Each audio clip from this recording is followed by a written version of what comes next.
Hello my dear students, I hope you are fine. तो बच्चों, इस वीडियो में पढ़ेंगे हम आगे आपका पाठ जो आपका चल रहा है चित्रकला वाला। ठीक है, तो देखिए ध्यान से। तो आपको याद होगा इस स्टोरी में जो अध्यापिका हैं वो बच्चों को जो है वारली चित्रकला के बारे में बता रही थी, है ना। तो इसी तरह से वो आगे बताती हैं। तो देखो, शांत हो जाओ बच्चों। जब बच्चे शोर करने लगते हैं बीच बीच में तो मैडम बोलती हैं शांत हो जाओ बच्चों, अब आगे सुनो। वारली चित्रकला इस जनजाति में पाई जाने वाली एक खासियत है। खासियत मतलब विशेष बात है, खास बात है। ठीक है, जो वारली चित्रकला जो पाई जाती है इस जनजाति के लोग ही बनाते हैं और इसका विशेष कारण होता है। ऐसा क्यों करते हैं वो आप पढ़ेंगे आगे तो आपको पता चल जाएगा। ठीक है, अपने घरों को सजाने के लिए वारली चित्र बनाते हैं। वो क्या करते हैं, अपने घरों को सजाते हैं। जैसे आप अपने घरों को सजाते हैं, ठीक है, इसके लिए आप उस पर स्टिकर लगाते हैं, कोई इस तरह से, है ना, तस्वीरें लगाते हैं और पर्दे लगाते हैं।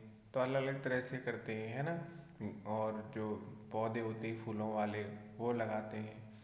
ऐसे ही ये लोग अपने घरों को सजाने के लिए क्या करते हैं, चित्र बनाते हैं दीवारों पे। ठीक है, अपने अपने घरों में अंदर बनाते हैं, बाहर बनाते हैं। तो अपने घरों को सजाने के लिए वारली चित्र बनाते हैं। इससे घर के अंदर और बाहर प्रसन्नता बनी रहती है। इससे घर के अंदर और बाहर क्या बनी रहती है, प्रसन्नता। प्रसन्नता मतलब खुशी, है ना। अच्छा लगता है ना देख करके, सुंदर चित्र बने हुए रहते हैं, है ना। साफ सफाई रहती है, दीवारों पे सुंदर सुंदर चित्र बने हुए हैं तो अच्छा लगता है ना, खुशी मिलती है। यह चित्र बड़े ही सादे और सरल होते हैं। मतलब ये जो स्टाइल है, जो तरीका है ड्राइंग करने का, चित्र बनाने का, ये बहुत ही जो है सरल तरीके से बनाते हैं, आसान तरीके से ये चित्र बनाते हैं। ठीक है, यश बोला ये चित्र सादे और सरल क्यों होते हैं। ठीक है, मतलब इनकी जो ड्राइंग है वो इतनी सिंपल और सादी ऐसे कैसे होती है, क्यों बनाते हैं वो ऐसे। ठीक है, तो उसने पूछा। तो बच्चों, इन जो मैंने अंडरलाइन कर रखे हैं ना, जो जो वर्ड जिनके नीचे लाइन खींच रखी है वो ना आपको अपनी नोटबुक में लिखने होंगे, वो मैं बाद में बताऊंगा आपको। ठीक है, लेकिन इन वर्ड्स को आप ध्यान से देखेंगे। ठीक है, क्या लिख रहा है, जैसे यहाँ पे क्यों। क्यों, क्यों तो आप जानते हो, है ना, क्या होता है क्यों। देखो आगे, क्योंकि। क्योंकि इस इनमें केवल दो ही रंगों का उपयोग किया जाता है। ठीक है, यानी इन चित्रों को बनाने के लिए ज़्यादातर दो ही रंगों का प्रयोग किया जाता है। दीवारों को गोबर, गोबर आप जानते हो, जैसे गाय भैंस वगैरह जो कट जाती हैं, है ना, गोबर। तो दीवारों को गोबर से लीपने के बाद बच्चों देखो, वहाँ क्या होता है, वहाँ जो घर होते हैं हमारी तरह सीमेंट की ईंटों के नहीं बने रहते। ठीक है, वहाँ घर होते हैं कच्ची मिट्टी की। ठीक है, यानी जो उनकी दीवारें होती हैं वो भी मिट्टी की बनी हुई रहती हैं। ठीक है, जैसे आप अपने घरों में क्या करते हैं, जैसे दिवाली आती है तो उनको दीवारों को साफ करवा के उन पे क्या करते हैं, उन पे वाइट वॉश करते हैं, पेंट करते हैं, सफ़ेदी करते हैं, है ना, कलर करते हैं। ऐसे दीवारें सुंदर लगती हैं। लेकिन वहाँ तो कच्ची दीवारें होती हैं, है ना। तो वो लोग क्या करते हैं, दीवारों को सजाने के लिए, दीवारों को सुंदर बनाने के लिए वो गोबर जो होता है ना उससे वो लीपते मतलब उस पे वो उससे उसको जैसे कलर करते हैं ना, वो गोबर कर देते हैं, उस पर गोबर लगा देते हैं, चिपका देते हैं। ठीक है, हाथों से। और ठीक है, लीपने के बाद उस पर लाल मिट्टी पोती जाती है। ठीक है, पहले तो गोबर से उसको पोत देते हैं, ठीक है, उसके बाद उस पर लाल मिट्टी और लगाई जाती है। इससे क्या होता है, दीवारें जो हैं लाल कलर से सुंदर लगती हैं वो, ठीक है। मधु बोली, ही गोबर, मतलब बच्चों को बहुत से को होता है, अरे गोबर ए ओ, बदबू आती है उसमें से, तो इस तरह से बच्चों ने बोला, मधु बोली सुन करके।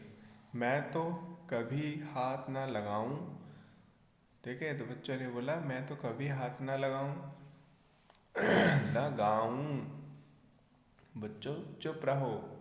मैडम बोलती हैं बच्चों चुप रहो, अब आगे सुनो।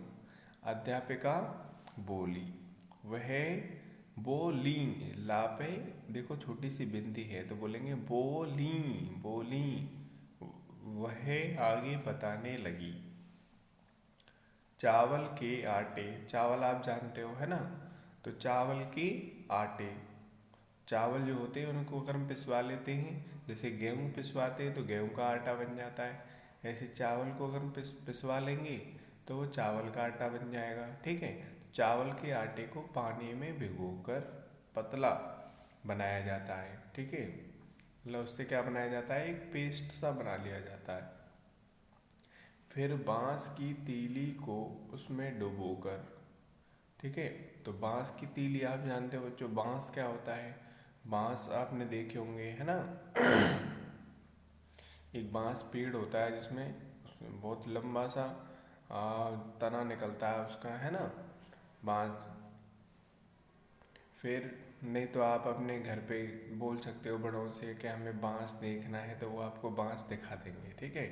फिर बांस की तीली को, उसमें बांस से बनी हुई तीलियां रहती हैं, ठीक है, फिर उसमें डुबोकर ये चित्र बनाए जाते हैं, ठीक है। पशु पक्षी और मनुष्यों, मनुष्यों मतलब इंसानों की गतिविधियाँ, गतिविधियाँ मतलब पशु पक्षी और इंसान जो भी करते हैं काम, ठीक है, एक्टिविटीज़ जो करते हैं उनको कहते हैं गतिविधियाँ, इन चित्रों में दिखाई पड़ती हैं। मतलब वो ऐसे चित्र बनाते हैं जिनमें कि वो पशु पक्षी जैसे वो काम करते हैं, एक्टिविटी करते हैं, उड़ते हुए पशु पक्षी, ठीक है, इस तरह से वो, या फिर मनुष्य हैं वो कोई काम कर रहे हैं, ठीक है, इस तरह से नाचते हुए, ठीक है, तो इस तरह से वो चित्र बनाते हैं उन लोगों के। वारली लोग ऐसा भी मानते हैं कि ये चित्र उनके देवी देवताओं को प्रसन्न यानी खुश करते हैं। तो वारली लोग ऐसी भी मान्यता है उनकी कि मतलब जब वो चित्र बनाते हैं, अपने घरों को सजाते हैं, ठीक है, सुंदर सुंदर तरीके से, तो भगवान खुश होते हैं, उनको उनके जो देवी देवता होते हैं जिनको वो मानते हैं वो खुश होते हैं, ठीक है।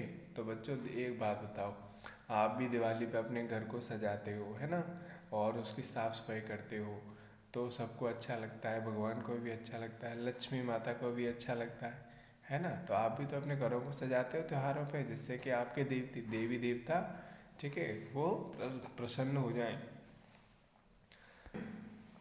क्योंकि सफाई है ना, सफाई हो और सुंदरता हो तो ये तो सबको अच्छी लगती है, इंसानों को अच्छी लगती है, तो देवी देवताओं को भी तो अच्छी लगेगी ना, ठीक है।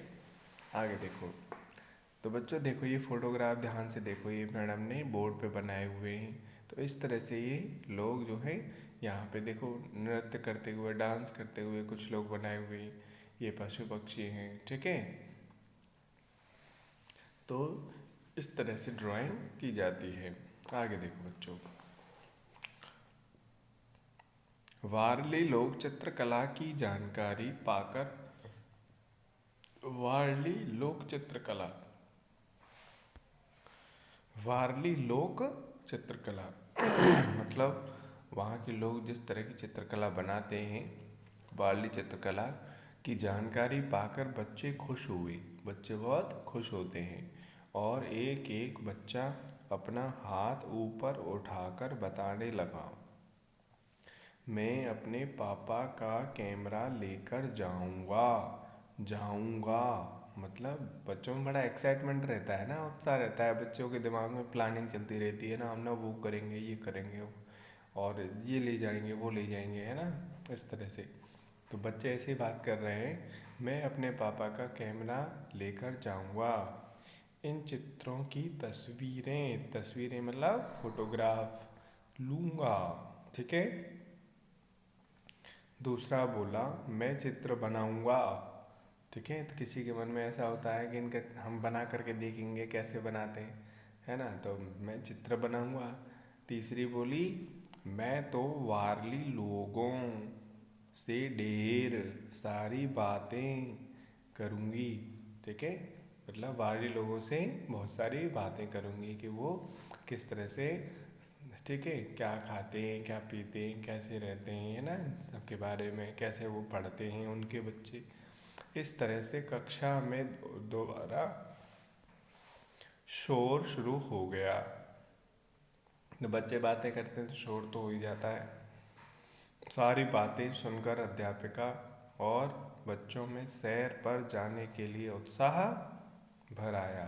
तो बच्चों में और टीचर में भी बड़ा एक्साइटमेंट था सैर पर जाने के लिए। तो बच्चों, इसी के साथ हमारा चैप्टर फिनिश होता है। तो आपने देखा कि वारली चित्रकला जो होती है वो किस तरह की होती है, ठीक है। तो बच्चों, मिलते हैं नेक्स्ट वीडियो में।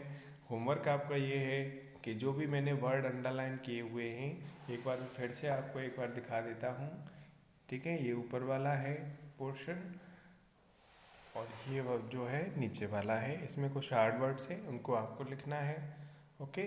तो मिलते हैं नेक्स्ट वीडियो में, तब तक के लिए bye bye and take care and thanks for watching.